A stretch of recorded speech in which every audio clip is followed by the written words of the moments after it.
Hello, this is Postdoc Chronicles week number 53, and last week was of course the E3 for 2019. And yeah, me and my friends back in the Philippines really waited, for the announcements from Nintendo. And of course, one of the biggest things aside from the E3 is that usually Nintendo has this huge sale on many of their games to celebrate the E3. So the E3 this year was good. It had like some amazing announcement. Unfortunately, Animal Crossing, one of the things I was looking forward to this year, was moved to March 2020 instead. So, but the things that got me hooked in the E3 is the Witcher announcement for Nintendo Switch, Witcher 3. Unfortunately, it won't be handled by the usual, graphics porters to the Nintendo Switch. So we have the Iron Galaxy guys who did, I believe, Diablo 3 and Skyrim, and of course, Panic Button who did the Wolfenstein and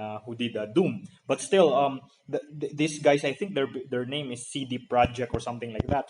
They're trying to fit in the entire Witcher 3 into a single cartridge, something that is, the usual move in Switch is that if they have a huge game, then they would buy the cheapest cartridge that they could afford, the developers, and then they would just let us, the consumers, download the rest of the game. So it's nice that from what I've heard so far, for the case of Witcher 3, it's that the case is that all the games would be in the cartridge already without the additional downloads. And of course, speaking of downloads, we have some new games from Capcom. I still did not buy their Resident Evil 4 again because there's no physical for it, and my memory is running out. But the nice thing is Resident Evils 5 and 6 were also announced, and these are really great games.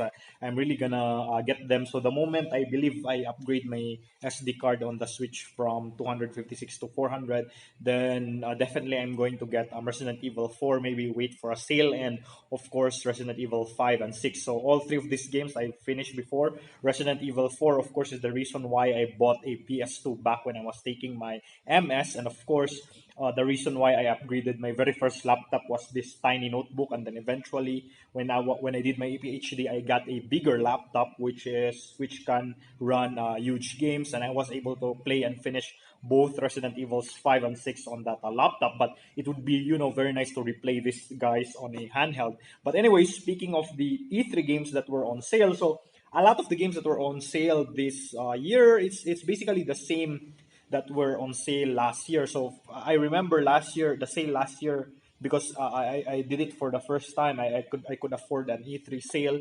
I believe I got the Mario plus Rabbids Kingdom Battle, so the gold version of that game with all the included DLC and so on. I got it for a very cheap price last year, and then this year most of the games that I want that went on sale are already games that I have. But the game that went on sale that was very recent is of course this game right here. Let me press this one. The game called Puyo Puyo Champions, and basically this originally retailed for $10, like maybe just last month or a few weeks back, and during the E3, it was cut 50% off. So I got this for basically for $5. And I was what they call this, introduced to the meta game of Puyo Puyo during the Puyo Puyo Tetris game, which I had early during the Nintendo Switch Live, because me and my girlfriend, we both love Tetris.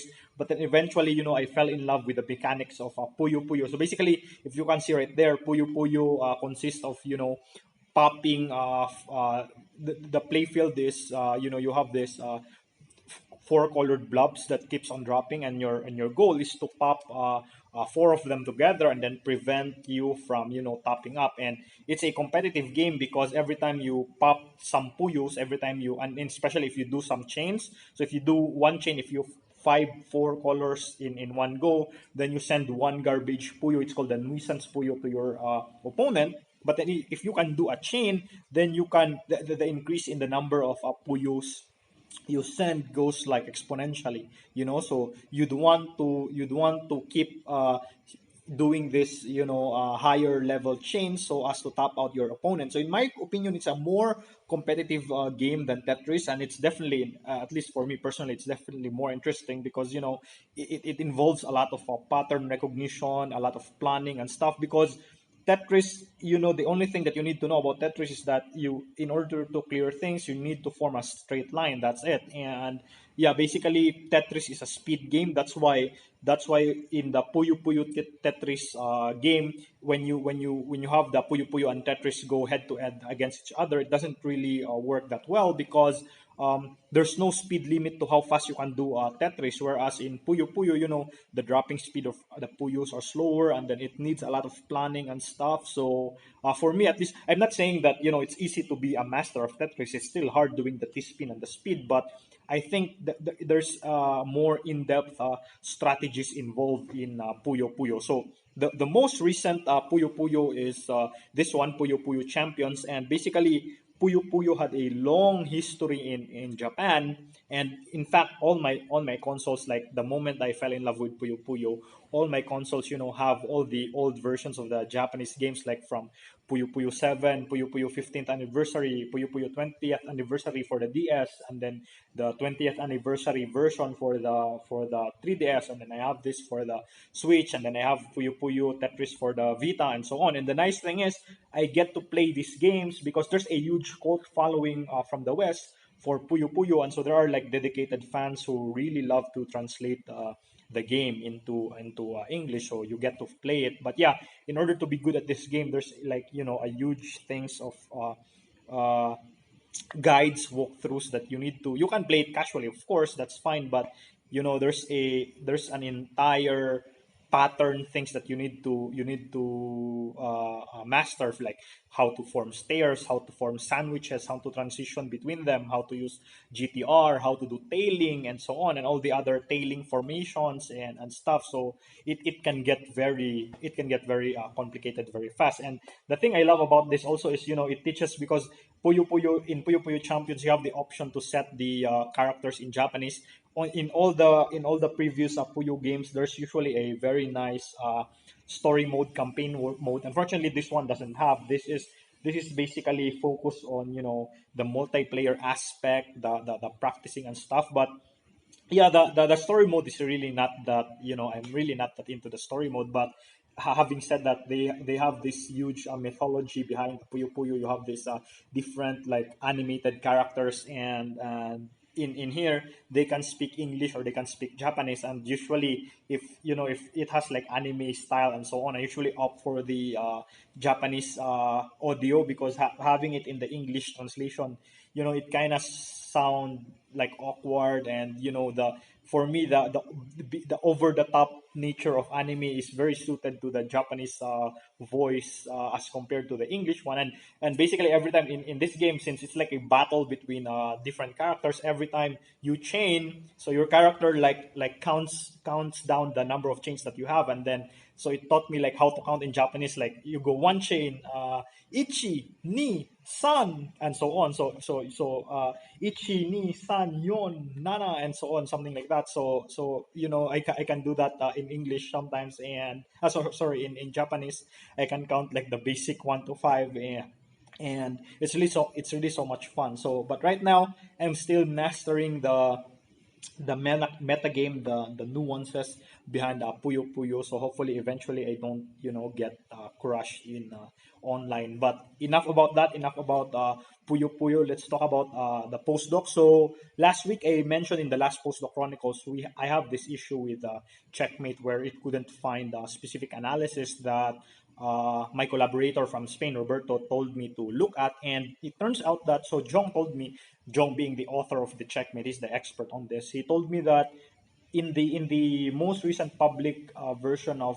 Checkmate, there are specific analyses that even though you can find them in their respective folders, they are sort of deactivated. And the reason is sometimes you have an existing analysis from Atlas or CMS that gets superseded eventually, because there are, for example, you have an analysis from 8 TeV, and then they have the same search for 13 TeV. So obviously the results from the higher center of mass energy would have a stronger exclusion or stronger constraints as opposed to the 8 TeV version. So basically, the older ones, they become obsolete, they become superseded by these newer results. So sometimes there are analysis in Checkmate that the authors choose to deactivate because they have already been superseded.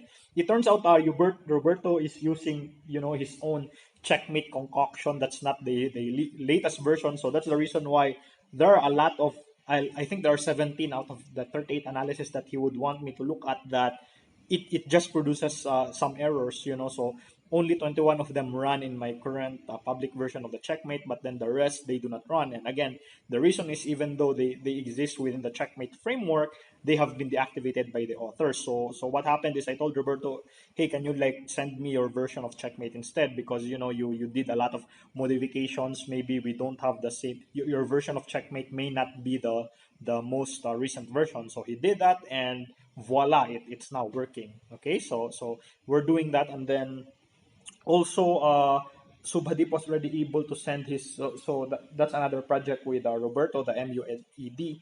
Subhadip was already able to send his analysis for the things that we're gonna run on the background, and since I have most of the backgrounds, I'll be running that analysis over them. And so this is for the other project. So Subhadip again is in Finland. This is the project that we're doing on the Higgs portal model. So MUED, I talked about this like in two previous Postdoc Chronicles ago, and if you recall, it's basically just introduction of KK Kalusak line partners to the existing standard model particles. So they have their own dark matter candidate, and so on and so forth. So it's not as ambitious as supersymmetry like I mentioned before, but it is very easy to constrain. On the other hand, this other project, the Higgs portal, this is on there's Higgs has this, the Higgs field has this property that it can couple to the hidden or extended sectors that you can concoct when you do like some beyond the standard model scenarios. And so in the dihiggs model, so the typically the HH channel that decays to like one Higgs decays to gamma gamma, and then the other Higgs decays into BB bar.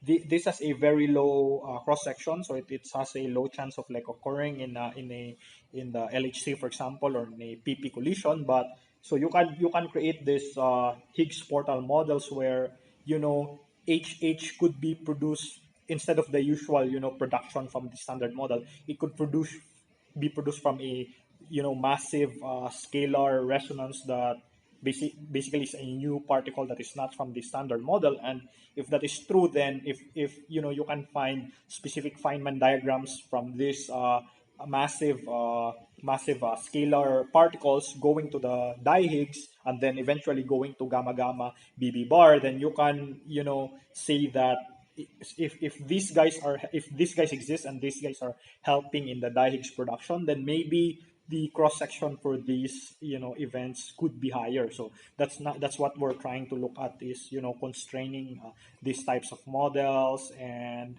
looking at this gamma gamma BB bar signal. So right now it's getting a bit busy because these two projects right now are running in parallel. So as opposed to before, where I was just doing a single project, Stealth Susi, this time I'm now doing two simultaneously at the same time. So good thing. So for example, one of these things, the Higgs portal, I'm doing on the PC that I have on my office, and then the MUED project. So most of this I can do on my laptop, at least the initial runs, and then eventually if I have already written the analysis that I want, then I could also run it on the bigger PC if I want to increase the number of events. Okay, but yeah, basically that's what's happening right now. I have two current projects that are ongoing, and the what they call this, the in the chain of workloads, both of them are I'm doing right now. So for example,